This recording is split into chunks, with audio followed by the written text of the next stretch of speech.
नमस्कार। इस विश्लेषण में आपका स्वागत है। आज हम रामायण के एक बहुत ही इंपॉर्टेंट चैप्टर किष्किंधा कांड के स्पिरिचुअल सीक्रेट्स को समझने की कोशिश करेंगे। तो ये जो पूरा एनालिसिस है ये गोस्वामी तुलसीदास द्वारा लिखे गए रामचरितमानस के किष्किंधा कांड पर बेस्ड है।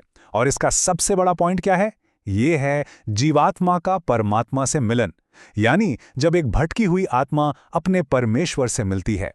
तो कहानी शुरू होती है उस पल से जब हनुमान जी पहली बार श्री रामा और लक्ष्मणा से मिलते हैं, लेकिन एक ट्विस्ट के साथ। वो अपने असली रूप में नहीं मिलते। चलिए इस दिव्य लीला को डिटेल में समझते हैं। यहाँ पर हनुमान जी अपने पावरफुल वनारा रूप में नहीं आते, वो एक बिप्रा रूपा लेते हैं, यानी एक ब्राह्मण स्कॉलर का डिस्गाइज। अब आप सोचेंगे ऐसा क्यों? इसके पीछे का रीजन था उनके स्वामी सुग्रीवा का डर। उन्हें लग रहा था कि कहीं ये दोनों वॉरियर्स उनके दुश्मन भाई वाली के जासूस तो नहीं। और एक ब्राह्मण का रूप वो नॉन थ्रेटनिंग और सेफ माना जाता। और यहाँ पर एक बहुत ही कमाल की एक डिवाइन आयरनी है। एक तरफ हनुमान जी अपनी इंटेलिजेंस से उन्हें टेस्ट कर रहे हैं, और दूसरी तरफ सोचिए, भगवान का सबसे बड़ा डिवोटी अनजाने में अपने ही प्रभु की परीक्षा ले रहा है। यही तो माया का खेल है, राइट? एक इल्यूजन जो सच्चाई पर पर्दा डाल देता है। तो हनुमान जी उनसे पूछते हैं, को तुम श्यामल गौर शरीरा, क्षत्रिय रूप फिरो बन बीरा। मतलब आप दोनों कौन हैं? एक का रंग श्याम है, एक का गौर। लगते तो आप क्षत्रिय हैं, वॉरियर्स हैं, पर इस जंगल में तपस्वियों जैसे हमित्स की तरह क्यों घूम रहे हैं? देखा आपने, कितना सिंपल लेकिन कितना गहरा सवाल है। हनुमान जी अजीब कॉन्ट्रडिक्शंस नोटिस करते हैं। उनके चेहरे पर एक वॉरियर प्रिंस जैसा ऑरा है, एक तेज है, लेकिन उनके कपड़े वो एक सन्यासी के हैं। उनके पैर कोमल पद, इतने सॉफ्ट हैं जैसे किसी महल में रहने वाले के हों। पर वो चल कहाँ रहे हैं? इस कठोर कांटों भरी जमीन पर। ये पूरा सीन श्री राम की तपस्या और उनके सैक्रिफाइस का सबसे बड़ा प्रूफ। तो चलिए अब आगे बढ़ते हैं। अब देखते हैं कि जब प्रभु राम इस परीक्षा का जवाब देते हैं तो होता क्या है, कैसे सच सामने आता है। तो इस सवाल के जवाब में श्री राम कोई मिरेकल नहीं दिखाते, कोई डिवाइन पावर शो ऑफ नहीं करते। नहीं, बहुत ही सिंप्लिसिटी से कहते हैं कि हम कोसाला के राजा दशरथ के बेटे हैं और अपने पिता के आदेश से इस जंगल में आए हैं। हम अपनी पत्नी सीता को ढूंढ रहे हैं। यही तो ईश्वर की नर लीला है, एक ह्यूमन प्ले, जहां वो एक आम इंसान की तरह बिहेव करते हैं, अपनी सारी पावर्स को छुपा।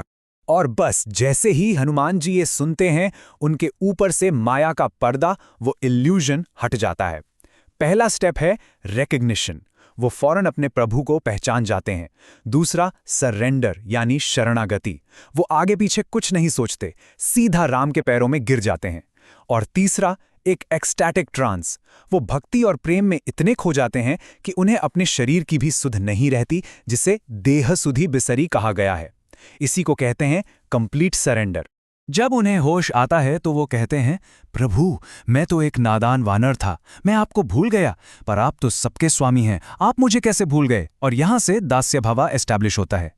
ये मास्टर सर्वेंट रिलेशनशिप है, जहां हनुमान खुद को एक इटर्नल सर्वेंट मानते हैं और राम को अपना मास्टर, और ये भक्ति के सबसे प्योर फॉर्म्स में से एक है।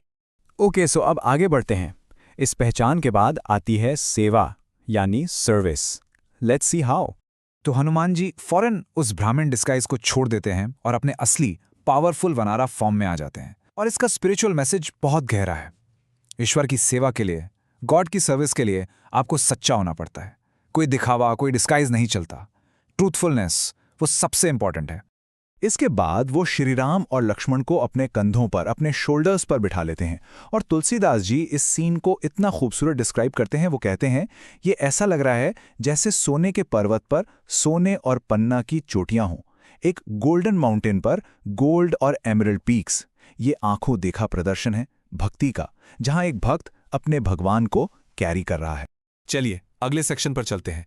यहां से हनुमान जी श्री राम को सुग्रीव के पास ले जाते हैं, एक ऐसी दोस्ती की शुरुआत करने जो पूरी हिस्ट्री बदल देगी।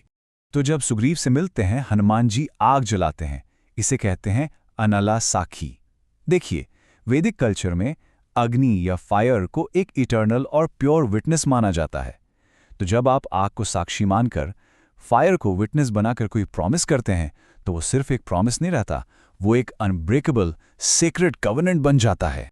तो ये जो अलायंस था, ये कोई टेम्परेरी पॉलिटिकल अग्रीमेंट नहीं था कि बस मतलब पूरा हुआ और खत्म। नहीं, ये एक सेक्रेड कवनेंट था।